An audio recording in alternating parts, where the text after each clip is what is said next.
Hello दोस्तों, good morning आप सभी को। आज हम पढ़ेंगे कंपाइलर क्या है। कंपाइलर क्या है और इसका क्या कार्य है। Compiler meaning in Hindi. क्या आप जानते हैं कि कंपाइलर क्या है? What is compiler? कंपाइलर के पार्ट्स कौन से होते हैं? अगर आप नहीं जानते हैं तो बिल्कुल सही वीडियो देख रहे हो। अगर आप प्रोग्रामिंग लैंग्वेज कर रहे हो या करना चाहते हो तो आपने कंपाइलर का नाम ज़रूर सुना होगा। चलिए जानते हैं कंपाइलर के बारे में सारी जानकारी। अगर आप BCA BTech कर रहे हैं या फिर कोई और कंप्यूटर साइंस का कोर्स कर रहे हैं तो आपके लिए कंपाइलर क्या है जानना बहुत ज़रूरी है, क्योंकि अगर आपको प्रोग्रामिंग के बारे में पूरी तरह समझना है तब कंपाइलर का क्या कार्य है के विषय में जानना भी बहुत ही ज़रूरी हो जाता है।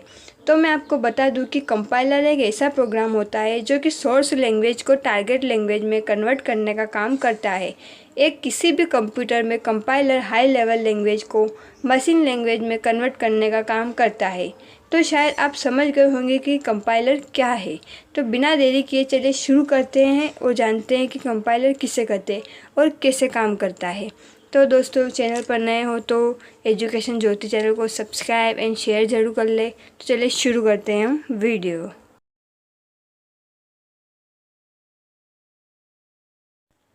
कंपाइलर क्या है? कंप्यूटर केवल मशीन भाषा को समझता है और मशीन भाषा में प्रोग्रामिंग करना संभव नहीं है। इसलिए प्रोग्रामिंग करने के लिए पहले असेंबली भाषा का निर्माण किया गया है, जो कि एक निम्न स्तरीय प्रोग्रामिंग भाषा लो लेवल प्रोग्रामिंग लैंग्वेज है। जैसे कि हमने आपको पहले भी बताया है कि कंपाइलर एक तरह का सॉफ्टवेयर प्रोग्राम है। Compiler high level programming language को जो कि किसी डेवलपर या यूज़र द्वारा की गई हो मशीन लेवल लैंग्वेज में कन्वर्ट करता है। इस पूरे प्रोसेस को कंपाइलेशन कहते हैं। कंप्यूटर में कंपाइलर एक ऐसा प्रोग्राम है जो हाई लेवल प्रोग्रामिंग लैंग्वेज जैसे कि C++, जावा, पाइथन में लिखे गए कोड को मशीन की भाषा में बदल देता है। अलग अलग प्रोग्रामिंग लैंग्वेज के लिए अलग अलग कंपाइलर उपलब्ध होते हैं। तो अब हम देखते हैं कंपाइलर का इतिहास। कंपाइलर शब्द का उपयोग सबसे पहले 1950 में ग्रेस म्यूरी हॉपर द्वारा किया गया था। हालांकि पहले कंपाइलर का निर्माण 1954 से 1957 के बीच IBM कंपनी के कर्मचारी जॉन बेकम और उनके टीम के द्वारा किया गया था।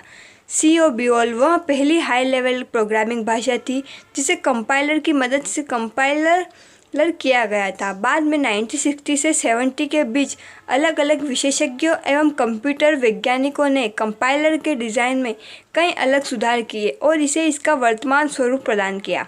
अब है कंपाइलर की क्या ज़रूरत है। What is the need of compiler? Computer को भी केवल बाइनरी लैंग्वेज जिसमें 0S और 1S होती है ही समझ में आती है।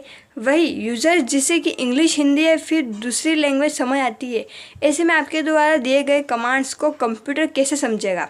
साथ में कंप्यूटर के द्वारा परफॉर्म किया गया कोई भी प्रोसेस कैलकुलेशन आपको समझ में नहीं आएगा। ऐसे में यहाँ पर एक लैंग्वेज ट्रांसलेटर की ज़रूरत है ताकि वो दोनों में अच्छा तालमेल बैठा सके और आसानी से समझा सके। जब हम कंप्यूटर को कुछ कमांड देते हैं प्रोसेस करने के लिए, तब हम कुछ सेट ऑफ इंस्ट्रक्शन प्रोग्राम लिखते हैं। इंग्लिश लैंग्वेज जैसे कि C++, जावा इत्यादि में, जो कि इंग्लिश में ही होती है, और एक लैंग्वेज ट्रांसलेटर की ज़रूरत होती है उसे कन्वर्ट करने के लिए बाइनरी लैंग्वेज में, जिससे कि एक कंप्यूटर उसे आसानी से समझ सके। ऐसे में इस स्थान में कंपाइलर का इस्तेमाल किया जाता है, जो कि हाई लेवल लैंग्वेज को मशीन लैंग्वेज में कन्वर्ट करता है। तो अब देखते हैं हम कंपाइलर के मेजर पार्ट्स क्या होते हैं। अगर बात करें कंपाइलर के मुख्य पार्ट्स की तो दो प्रकार के होते हैं। पहला है एनालिसिस पास और दूसरा है सिंथेसिस पास। फर्स्ट एनालिसिस पास, पहला हिस्सा है एनालिसिस पास। इसमें एक इंटरमीडिएट रिप्रेजेंटेशन को क्रिएट किया जाता है एक गिवन सोर्स प्रोग्राम से। इस पास के मुख्य भाग है लेक्सिकल एनालाइजर, सिंटैक्स एनालाइजर और सिमेंटिक एनालाइजर। अगला है सिंथेसिस पास।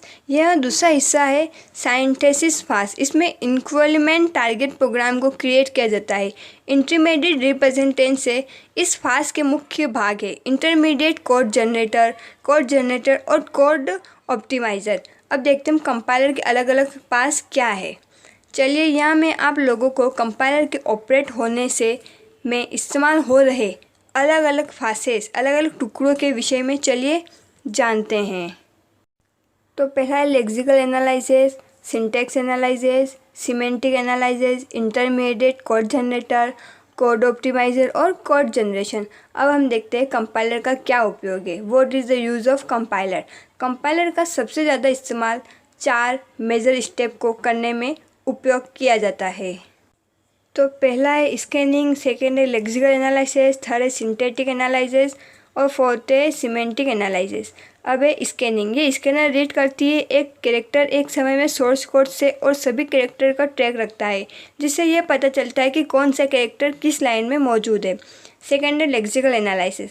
कंपाइलर कन्वर्ट करता है सीक्वेंस ऑफ कैरेक्टर को जो कि सोर्स कोड में अपीयर होते हैं, उन्हें एक series of strings of character जिन्हें कि टोकन भी कहते हैं में कन्वर्ट करता है, जो कि एसोसिएट होते हैं एक स्पेसिफाई रूल्स एक प्रोग्राम के द्वारा।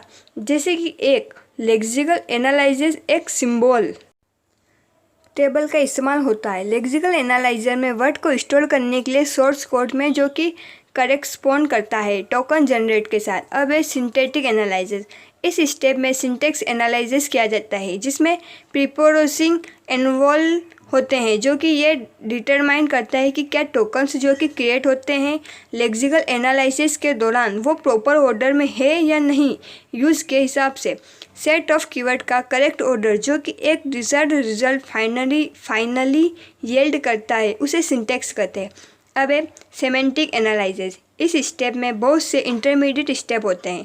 पहला, इसमें टोकन का स्ट्रक्चर चेक किया जाता है, साथ में उनका ऑर्डर भी चेक किया जाता है कि क्या वो गिवन लैंग्वेज के ग्रामर के अकॉर्डिंगली है या नहीं। उसके बाद टोकन स्ट्रक्चर का मीनिंग इंटरप्रेट किया जाता है पार्सर और एनालाइजर के द्वारा, जिससे कि फाइनली एक इंटरमीडिएट कोड जनरेट हो सके, जिसे कि ऑब्जेक्ट कोड कहा जाता है। इन ऑब्जेक्ट कोड में इंस्ट्रक्शन होते हैं जो कि प्रोसेसर एक्शन को रिप्रेजेंट करते हैं किसी करेस्पॉन्डिंग टोकन के लिए जब उसे प्रोग्राम में इनकाउंटर किया जाता है। आखिर में पूरा इंटायर कोड को पेस्ट और इंटरप्रेट किया जाता है, ये चेक करने के लिए कि क्या कोई ऑप्टिमाइजेशन पॉसिबल है भी या नहीं। एक बार ऑप्टिमाइजेशन को परफॉर्म किया जाए तब एप्रोप्रिएट मॉडिफाइड टोकन को इंसर्ट किया जाता है ऑब्जेक्ट कोड में, जिससे फाइनल ऑब्जेक्ट कोड जनरेट किया जा सके, जिसे कि एक फाइल के भीतर सेव किया जाता है।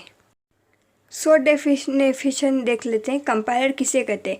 जो हाई लेवल लैंग्वेज की भाषा में लिखे गए पूर्ण सोर्स प्रोग्राम को एक बार में पूरा पढ़ता है और उसे मशीन लैंग्वेज में इक्विवेलेंट प्रोग्राम में अनुवाद करता है, उसे कंपाइलर कहा जाता है।